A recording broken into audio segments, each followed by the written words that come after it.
Assalamualaikum warahmatullahi wabarakatuh.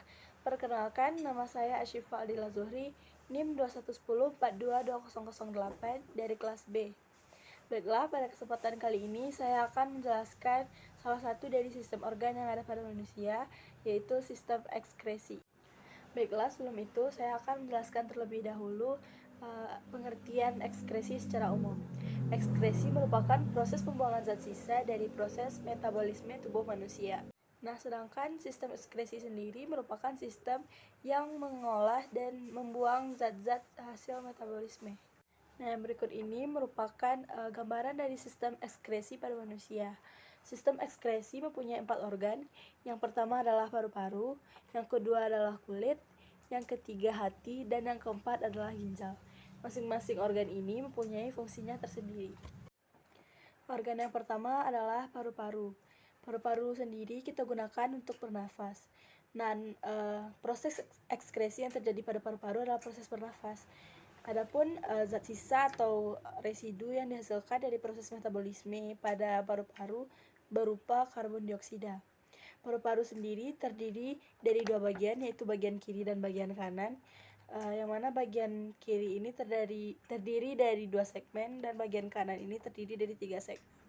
Yang mana bagian dari seluruh paru-paru ini berfungsi untuk menyerap oksigen dan menghasilkan zat sisa berupa karbon dioksida, lalu mengeluarkannya melalui saluran pernafasan. Organ yang kedua adalah kulit.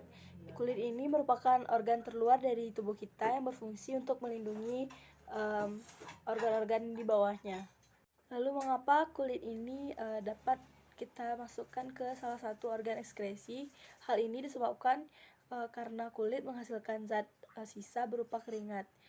Hasil ekskresi ini dapat dihasilkan ketika tubuh kita merasa panas, saat kita melakukan aktivitas, ataupun saat terjadinya perubahan hormon. Kulit sendiri terdiri dari 3 lapisan, yaitu lapisan epidermis yang merupakan lapisan terluar dari kulit yang berfungsi untuk melindungi permukaan kulit. Yang kedua itu adalah lapisan dermis, yang mana lapisan dermis ini terdapat 6 jaringan di dalamnya. Dan yang ketiga merupakan lapisan jaringan ikat bawah kulit. Dan organ yang ketiga adalah hati. Hati merupakan organ tubuh kita yang terdapat di bawah diafragma sebelah kanan. Hati biasa juga disebut dengan liver. Organ hati ini dikenal sebagai organ yang dapat menetralisir racun dalam tubuh atau penawar racun. Selain itu, hati juga berfungsi sebagai tempat penyimpanan glikogen, kelenjar pencernaan, dan dapat membentuk sel darah merah untuk janin. Proses ekskresi yang terjadi pada hati ini merupakan proses ekskresi tidak langsung karena zat sisa hasil ekskresi pada hati disalurkan ke ginjal.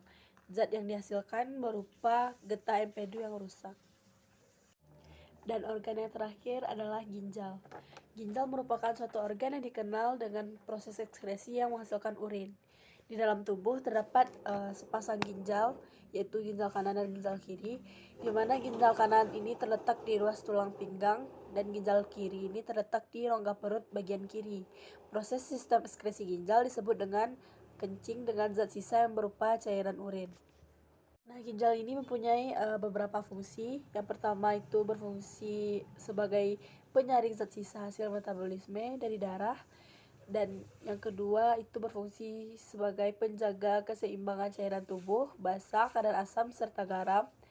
Dan yang ketiga merupakan organ pengekskresian kadar gula darah yang melebihi batas normal. Ginjal ini mempunyai 3 buah bagian, yaitu yang pertama bagian kulit ginjal atau korteks, yang kedua bagian sumsum ginjal atau medula, dan yang ketiga bagian pelvis renalis atau rongga ginjal. Baiklah, sekian yang dapat saya sampaikan. Apabila terdapat kesalahan, saya mohon maaf. Wabillahi taufik wal hidayah. Assalamualaikum warahmatullahi wabarakatuh.